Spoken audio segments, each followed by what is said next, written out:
Te doy la bienvenida al último episodio del 2023 de Modelo para Armar, el espacio de reflexión sobre la Argentina que queremos construir, que tenemos en País Productivo. Esta vez, Leandro Mora Alfonsín trae un invitado para hablar largo y tendido sobre el nuevo avance de la derecha. Nos visita Pablo Semán, licenciado en Sociología, doctor en Antropología Social y coordinador del libro Está entre nosotros, que reflexiona sobre el origen y el destino de la nueva extrema derecha en Argentina. Que es lo que algunos sociólogos llaman movilidad social espuria, ¿no? Porque te gastabas en el restaurante la plata que no te podías gastar en el departamento, aunque había crédito para la vivienda.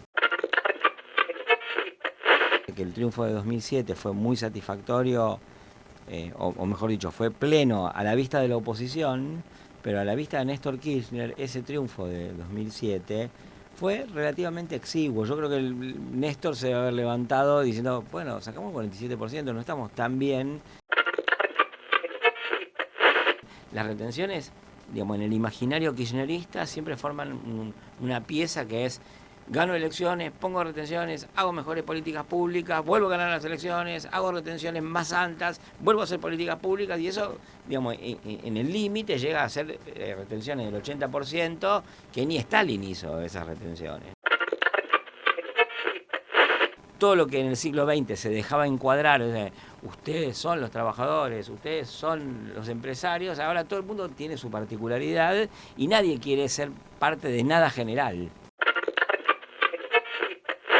La teoría de la mecha corta no es verdadera, es el refugio de los derrotados de esta elección para pensar que pronto va a volver, como, digamos, los cristianos esperan la vuelta de nuestro Señor. El campo político opositor está gobernado por una fuerza política que le impuso un relato y una percepción de la realidad a todos los opositores, y ese relato es una falsedad.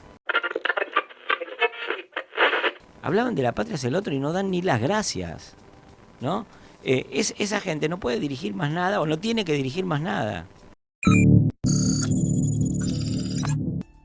Quédate en Modelo para Armar, el espacio de reflexión que tenemos en País Productivo y que, en consonancia con estas fiestas, Leandro Mora Alfonsín nos trae un regalo navideño.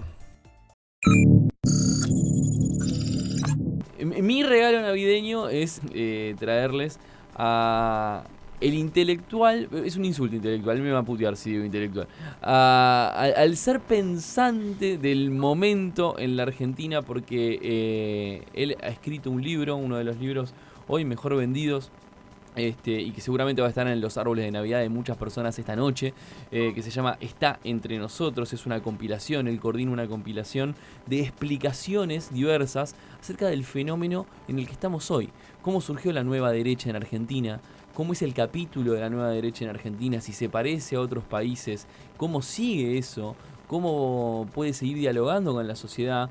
Y la verdad que él no es un trasnochado de esto, sino que yo tengo la suerte de haber compartido con él numerosos asados y cenas en estos últimos años, y hace ya mucho tiempo tanto él como Martín Rodríguez, que siempre lo decimos, vienen hablando de lo que pasa en la base, lo que está pasando en la sociedad.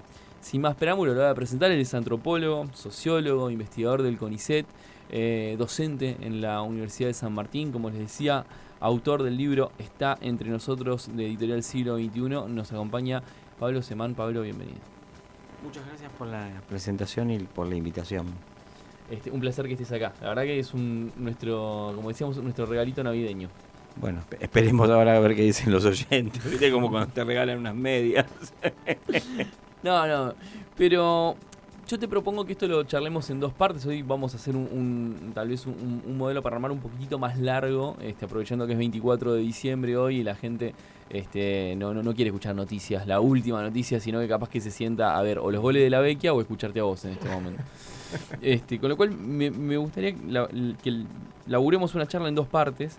Una primera, que es explicar esto, ¿viste? El origen, de dónde ha salido todo este fenómeno, que en lo que vos venís profundizando mucho. Pero después, en una segunda punto, y tomando tu última nota en Panamá, que salió el jueves pasado, pero que sí creo que se publicaba hoy en Panamá. Yo la leí antes, tengo que reconocer que yo la leí antes. que explica un poco dónde estamos parados hoy en el fenómeno de la nueva derecha. Me gustaría que vayamos por esos dos lugares. Y para arrancar, digo, vos señalás en el libro que hay algo nuevo que va viajando entre cierta... como respuesta a una endogamia social que hubo y a ciertas cuestiones que se fueron cosechando hacia abajo, como no interclases, sino intraclases, o sea, de disputa entre las clases. Si vos tenés que decir qué es esto nuevo que pasó en la Argentina, ¿cómo lo caracterizás de primera mano? Es algo que por un lado se le escapó de el radar al círculo rojo, que en segundo lugar implica un rechazo muy mayoritario a todo lo existente. Y acá yo quiero decir, acá no hay que poner solamente el 30% de Milei en la primera vuelta, sino el 24% de Patricia Bullrich, que surge justamente de que ella llevó al PRO lo más posible hacia las posiciones de Milei, ¿no? Y no por nada después esos votos se sumaron casi automáticamente. Y junto con el rechazo a todo lo previamente existente está la afirmación, la lectura, digamos, de que la solución para todo eso que se rechaza, que básicamente es el estancamiento y la inflación, es la libertad. A su vez, todo esto nuevo, digamos, o esto digamos nuevo, tiene una historia, ¿no? Porque yo diría que un primer jalón de esa historia es las políticas neoliberales en la época de Menem, que dejaron un rastro en la historia argentina, por más que eso después fue muy criticado, que es una especie de ciudadano de la convertibilidad que creía que vivía al margen del Estado y en un mundo de intercambios entre sujetos y agentes puramente mercantiles. Después vino una crítica al neoliberalismo que fue encarnada por el kirchnerismo, que tuvo, yo diría, 4 o 5 años muy buenos donde hubo un fenómeno de redistribución del ingreso, de recuperación de empleo. 5 millones de puestos de trabajo. Bueno, toda una serie de cosas que llevaron a que el kirchnerismo tuviese un futuro, digamos, promisorio, incluso en 2007. Pero a mí me parece que a partir del conflicto con el campo se abrió otra etapa que, digamos, el kirchnerismo parte el campo político al medio y entonces le permite a la derecha rearmarse y reanudar, ¿no?, los lazos con la etapa anterior, con lo sedimentado de la etapa anterior, que eran esos ciudadanos de la convertibilidad, y ya, digamos, anclados en el reclamo por el campo, ¿no? En ese momento Martín Rodríguez, a quien ya nombraste, escribió un poema que se llamaba Siolismo o Barbarie. Mirá. Y anunciaba más o menos lo que pasaría si el kirchnerismo persistía en ese camino que eligió y que el kirchnerismo piensa que fue lo que lo fortaleció y lo llevó al triunfo. Profundizar el modelo, le decía. Claro. Lo llevó al triunfo teóricamente excepcional, por otro lado, del 54%. Ahora, antes de pasar a esa parte de la historia, que es como también la parte de la montaña rusa en la que vas aminorando la velocidad porque cambia el ciclo, ¿no? Uh-huh. Vos recién decías del ciudadano de la convertibilidad.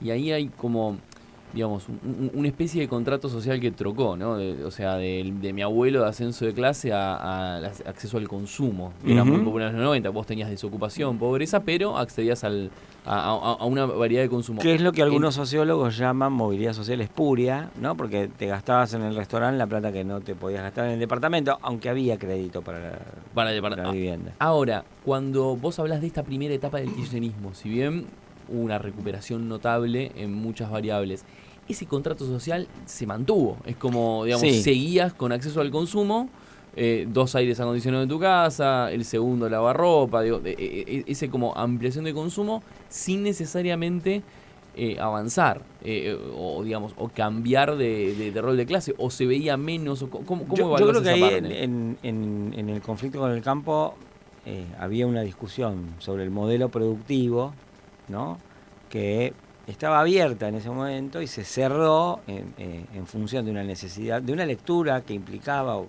que tenía como premisa una necesidad política que era volver a ganar la elección de 2011, enfrentar una crisis que iba a traer angostamiento distributivo y que había una disputa interna del peronismo, porque yo creo que no hay que olvidarse que el triunfo de 2007 fue muy satisfactorio, o mejor dicho, fue pleno a la vista de la oposición, pero a la vista de Néstor Kirchner, ese triunfo de 2007 fue relativamente exiguo. Yo creo que Néstor se debe haber levantado diciendo, bueno, sacamos 47%, no estamos tan bien, y en el peronismo, si vos ganaste con eso, no eras un prospecto tan ganador, ¿no? Entonces, ahí se arruinó, creo yo, porque se transformó en una gestión extremista de la polarización social, que siempre la hay, ¿no? Porque después siempre vienen los no sé, parece que invocan o incorporan el espíritu de Marx, vaya a saber en qué rito de Umbanda, y entonces dicen, no, porque la grieta es la lucha de clase. Bueno, flaco, pará un poco, qué sé yo, no sé. También podés leer el austromarxismo, que piensa de otras maneras el conflicto político y el conflicto social, y no dejar de ser marxista, ¿no? Pero no me voy a meter en Honduras. A lo que voy es, se clausuró una discusión razonable sobre el modelo productivo y se la sustituyó por el antagonismo político.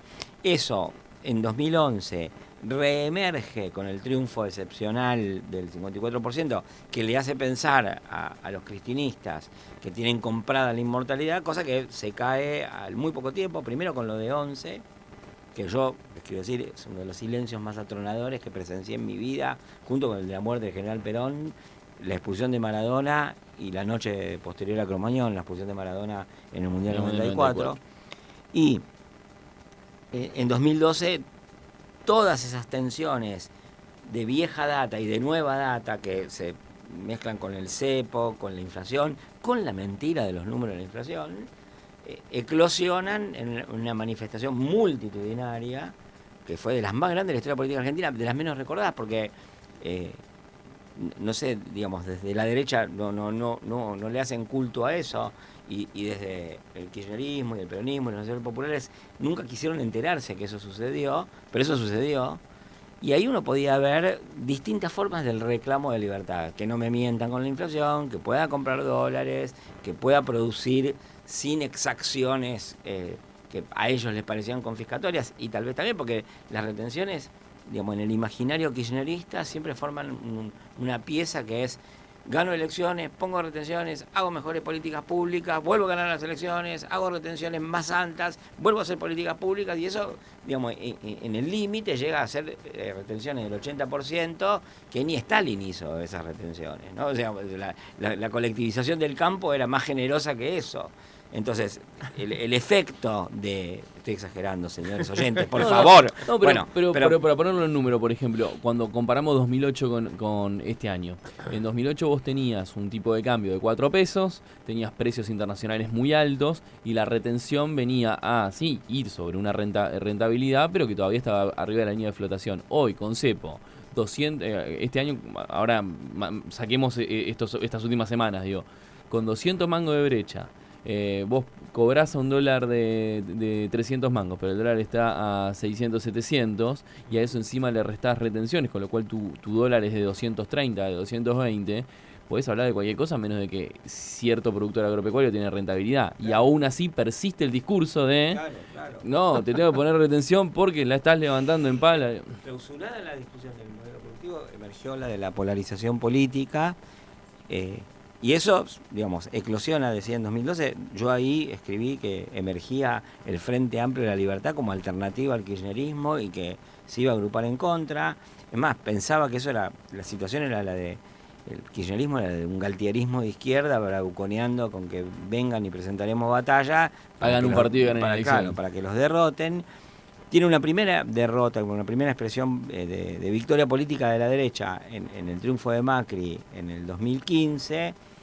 Tiene una segunda expresión, diría yo, en la débil victoria que tiene el Frente de Todos, con un giro engañoso hacia el centro de Cristina y la imposibilidad de cumplir con cualquier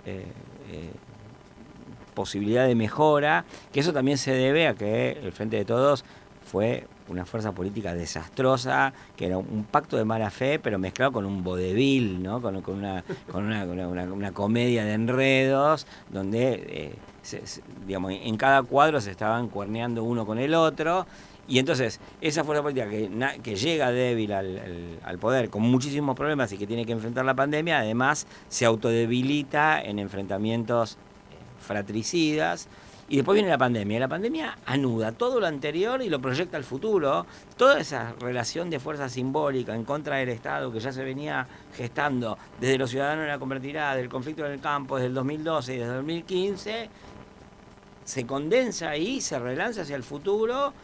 Y ahí yo hago una investigación sobre jóvenes, que tampoco yo no investigué nunca en mi vida fenómenos políticos como profesional. Escribí cosas sobre política porque me caliento cuando escucho tantas estupideces que me siento obligado a intervenir. Pero ahí dije, bueno, por acá hay una investigación política interesante para hacer, que era el voto mileísta, aunque todavía no tenía nombre, estaba ahí porque esos chicos eran espectadores de Milei en diversas clases sociales. La verdad es que eso venía desde antes. Yo tengo amigos maestros de escuelas secundarias que contaban que en 2015 Milei era una persona importante para chicos de sectores populares, así que tampoco es esa historia de que son solo chetos, las clases medias, ¿no? y virgos de las redes y qué sé yo, ¿no? Lo veían en la tele, en ese momento no estaban en las redes esos pibes, había otros que sí, que son parte de la masa crítica originaria del partido de Milei. Pero bueno, ya ahí al final de la pandemia estaba eso, y la pandemia condensa, evidencia y profundiza una crisis y una crítica de la sociedad, primero a la economía, después a la política y tercero al Estado. Y yo diría la crítica al Estado deviene de una crisis del Estado, que en realidad es el fundamento último del plano inclinado en que vivimos, porque en realidad todos los problemas que tenemos, ni siquiera había que echarle la culpa, o ya son responsables directos los partidos políticos, con todas las cosas que yo puedo decir del kirchnerismo y del macrismo, que es una crisis del Estado, que el Estado va menos rápido que los capitales, menos rápido que la información, que le quita autoridad cognitiva, y va en relación de buscar el perdón de las subjetividades que se insurgen, ¿no? Porque todo lo que en el siglo XX se dejaba encuadrar, o sea, ustedes son los trabajadores, ustedes son los empresarios, ahora todo el mundo tiene su particularidad y nadie quiere ser parte de nada general, ¿no? Entonces, en ese contexto de esas tres dinámicas, el Estado, como he dicho varias veces, evocando un dicho brasileño, pedalea en el chucrut.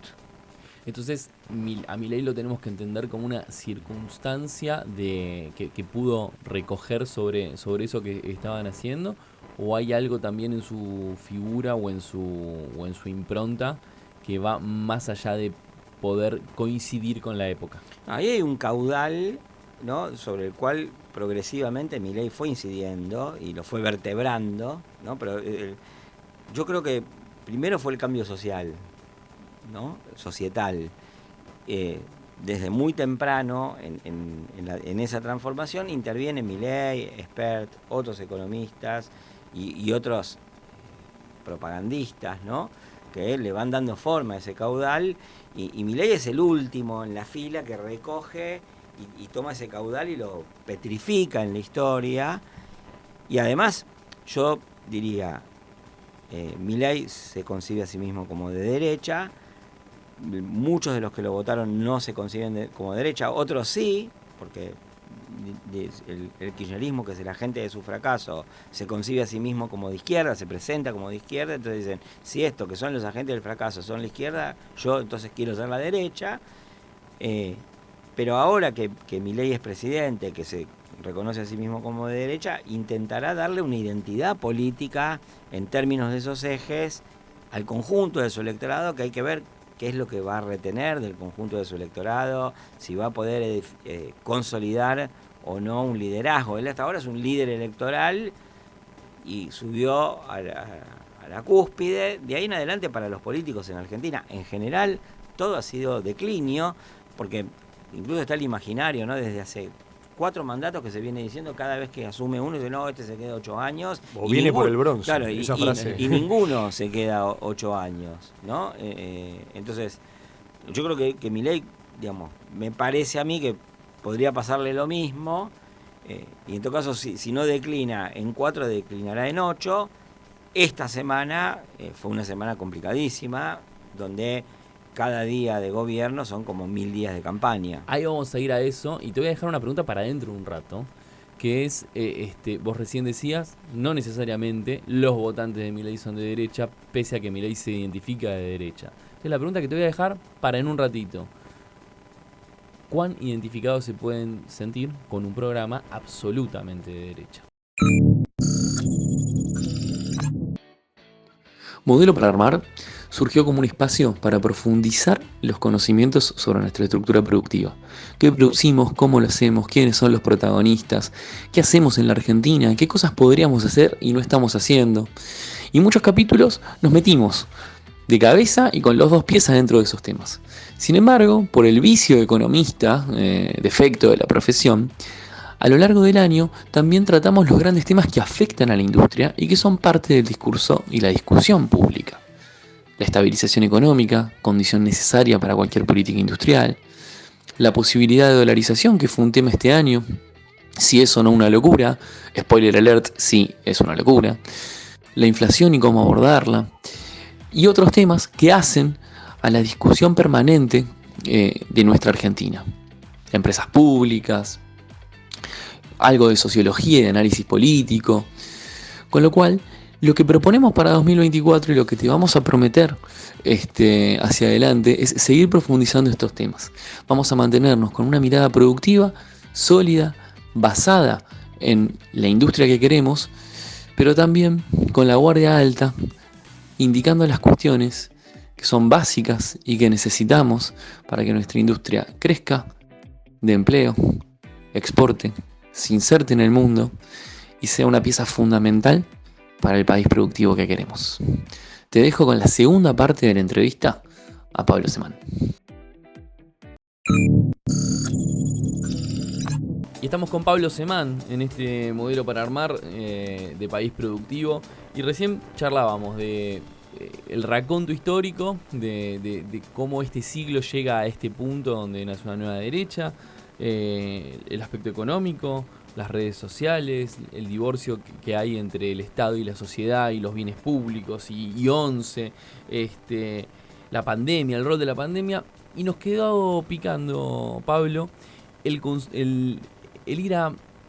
Si tengo un candidato de derecha que pudo interpretar la época, pero no necesariamente sus votantes son de derecha, ¿qué tan exitoso puede ser un programa en el que, si tengo que resumir solamente para contextualizar, ya tuvimos una depreciación cambiaria de 118%, una política fiscal de ajuste de que apunta a 5 puntos del producto, una política monetaria que no se entiende, no sabemos si quieren estabilizar o dolarizar, y una política normativa que cambia todas las reglas del juego, desde las relaciones laborales hasta si puedo importar neumáticos usados. ¿Quién se puede sentir interpelado y cómo eso choca contra la oferta electoral? Bueno, yo creo que el que se siente interpelado en parte está interpelado por el reclamo contra la casta, que aparece como un conjunto de círculos de detentores de privilegios que muchas veces lo son y que por lo tanto luchar contra ellos, oponerse a ellos, tiene características de reclamo democrático, ¿no? De democratizar ese bien o, si se quiere, repartir para todos, aunque eso implique nivelar para abajo, ¿no? Primero que entonces ahí hay en parte un reclamo democrático, ¿no? Buena parte de ese liberalismo que tiene como idealmente, después en la práctica no es así, un reclamo anticorporativo, ¿no? En el plano de los, entre comillas, privilegios laborales, etcétera, puede ser vivido por los actores como un reclamo contra el antiguo régimen, ¿no?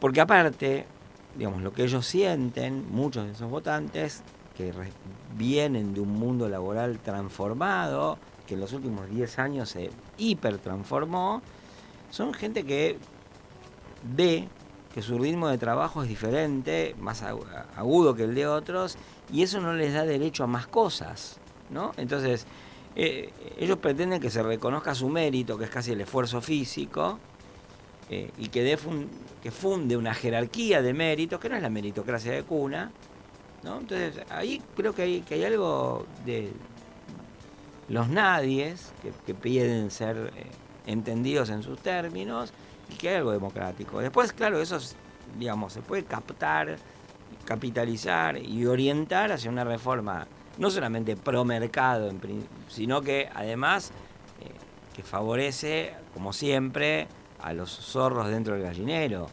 Porque inclusive si el juego mercantil fuese con todos en igualdad de condiciones y competencia, que es un poco lo que sienten ellos que podría pasar, hasta sería como un buen mecanismo de asignación de recursos. No estaría tan mal si no fuera porque el mercado no asigna, sin efectos acumulativos y sin privilegios y sin sesgos de clase. Sí, pero ahora bien, hay una promesa igual, porque por ejemplo, digo, esta gente que puso su voto en virtud de querer cambiar algo, de querer estar mejor de alguna manera, había una promesa de, mirá, vos no tenés la culpa, porque justamente en la noción de la meritocracia de los que no tienen, o sea, vos no tenés la culpa, vos no te mereces eso, hay gente, hay una casta, hay alguien que te mete la mano en el bolsillo y que te desvía de ese camino. Y cuando llega el momento de las medidas, lo que empezamos a ver es que la casta era ese, o sea, la casta somos nosotros, o la casta es el otro. Pero a ver, mirá, hay dos cuestiones ahí. La primera es que, por lo menos en los últimos 2 años que yo trabajé con votantes de Milei, la representación de ellos acerca del futuro político y económico era que estaba todo tan podrido y tan mal que iba a llevar muchos años resolverlo y ellos tenían disposición al sacrificio. La segunda cuestión es qué papel desempeña en la conciencia opositora la teoría de la mecha corta, ¿no? Que la teoría de la mecha corta, primero que es un amigo mío la llama una fantasía objetivista, ¿no? Porque postula que ante el hambre la gente cambia de orientación política, y la verdad es que, como lo demostró un gran marxista que era Thompson, la gente no responde frente al estímulo directo del hambre, sino que responde ante lo que considera los agravios. Y los pobres agraviados, si bien se van a sentir muy mal y esperan sentirse muy mal, pueden dirigir su bronca a quienes fueron los responsables de los principales agravios, según ellos, que han sido los kirchneristas. Entonces la teoría de la mecha corta no funciona porque no ve la interferencia de los agravios del pasado, pero además hay una experiencia histórica que muestra eso. Menem no pagó los costos de su propia hiperinflación. Después, en todo caso, habrá que ver si más avanzado el proceso, más avanzada la erosión, si es que la tiene el gobierno, empieza a ser él el que agravia a la sociedad, y yo creo que parte de eso se juega específicamente en el DNU que lanzó el gobierno, en el conflicto que eso lanzó. ¿Por qué? Porque la estabilización vía hiperrecesión, hiperinflación inducidas podía entenderse como parte del menú de sacrificios. Nadie teóricamente sabe hasta dónde va a llegar eso, y hay que ver día a día. Y una cosa es decirlo y otra cosa es vivirlo. Claro, como unas personas que en algún momento están sufriendo el hambre, ¿qué van a decir si siguen dispuestas al sacrificio? Pero eso es una cosa. La otra es que se introduce un factor que rompe una serie de relaciones sociales, que es el DNU, establecidas, de alguna manera parte de los usos consuetudinarios, donde muchas de esas personas que estaban agraviadas por el kirchnerismo ahora van a ser ofendidas por la situación, porque digamos, toda la transformación de la cuestión salud, por ejemplo, que es clave, ¿no? Y que lo que va a pasar, en principio, si funciona esto, si sale esto, es que las empresas prepagas van a bajar la calidad de las prestaciones para captar lo que les puedan quitar a las obras sociales, y después la gente va a quedar embolsada en supermercados de pastillas, ¿no? En farmacitis casi sin médicos, y donde digamos la transformación de salud amenaza con ser brutal. Bueno, ahí alguna gente va va a cambiar su opinión. También pasa que, y eso me parece que es importante, y ahí volvemos al principio de todo esto, es que muchísimas élites que se creyeron dueñas no solo de la Argentina, sino de el coto de casa que administraban, manejaron eso de forma tan impiedosa, tan ofensiva, tan feudal, de cierta forma, que mucha gente tiene bronca. Yo he visto... Al desdén, claro, al destrato por omisión. Y mitos urbanos, pero he hablado de eso, y los mitos urbanos no son mentiras. La antropología no está para desmentir los mitos, sino para tratar de entender qué es lo que se piensa con un mito. Entonces, yo he encontrado gente que ha vivido en la calle, que te cuentan mitos sobre los asistentes sociales, que ganan 3 millones de pesos y que no te dan bola. Pero ¿qué es lo que está dicho a través de esa exageración? Bueno, que el Estado no los trató bien. Y seguramente que no los trató bien. ¿Alguien fue alguna vez a ver cómo funciona un albergue para gente que vive en la calle? Bueno, entonces los tipos que tienen bronca a los asistentes sociales, por ejemplo, que y reclaman casi liberalmente ante los asistentes sociales, y muchos de los, incluso de la calle, habrán votado. Lo mismo, Pablo, pasa en las escuelas. Bueno, lo mismo con las escuelas. Por eso ponía como el último orejón del tarro para decir, si ahí ocurre de esa manera, imagínate en otras áreas de contacto con el Estado, claro, o con los sindicatos, o con reyesuelos parciales, ¿no? Entonces el mundo del antiguo régimen era irritante, y entonces por ahí mucha gente, yo lo digo irónicamente, antiguo régimen, espero que se entienda, ¿no? Ancien régime. Sí, no lo voy a decir en francés porque ya sería, ¿no? Pero todo eso también insensibiliza o hace que la sensibilidad se ejerza de otra forma, pero introduce una complejidad en la disposición al sacrificio económico, porque una cosa es aguantarse la inflación y otra cosa es además aguantarse la desestructuración. Y te agrego una pregunta ahí, porque yo pienso tres fotos. Foto 1, los mobileros en las estaciones de trenes, donde a mí me parece que hay un testimonio interesante ahí, que pasa gente que ha votado a Milei, a Massa, a Bullrich y demás, mantiene su voto, y escucho mucho en esa testimonio crudo bueno, hay que ajustarse, esto que vos decías antes, ¿no? Hay que ajustarse porque es lo que toca ahora. Eso es foto número 1. Foto número 2, la del DNU, la de el sistema de salud y su cambio de contrato. El sistema laboral y su cambio de contrato, sobre todo, muy perjudicial para los informales, para el personal de casas y digamos, de casas particulares y servicio doméstico. Y una tercera foto que es, bueno, tengo... La primera foto es, me la banco. La segunda foto es, me están ofendiendo. Y la tercera foto es, me van a cagar a palos. Que es un poco la vedada amenaza que el mismo día que se publicó el DNU se hizo a modo de más show-off, más espectacularización en la calle. Esa última amenaza no amenaza a todo el mundo, porque mucha gente también está contra la protesta social, porque cree que las organizaciones sociales captan privilegios. Eso me parece que es importante por un lado, pero de nuevo, de la misma manera, la teoría de la mecha corta no es verdadera. Es el refugio de los derrotados de esta elección para pensar que pronto va a volver, como, digamos, los cristianos esperan la vuelta de nuestro Señor. Y entonces, la expectativa de que haya una resistencia frente a esto, y qué sé yo, es inmediatista, porque el campo político opositor está gobernado por una fuerza política que le impuso un relato y una percepción de la realidad a todos los opositores, y ese relato es una falsedad. Ese relato hay un loop eterno que es una crisis, un líder, una recomposición y el infinito a conquistar, ¿no? Entonces, en ese contexto, mientras ese sea el relato opositor, la idea de resistencia es crisis, mecha corta, contradicciones con el DNU, salimos todos a la calle y volteamos un gobierno. Eso no va a pasar. Lo que hay que hacer es pensar en cuál es el trabajo político que tiene que hacer una fuerza política seria, que no sea la oposición que hoy gobierna el relato opositor.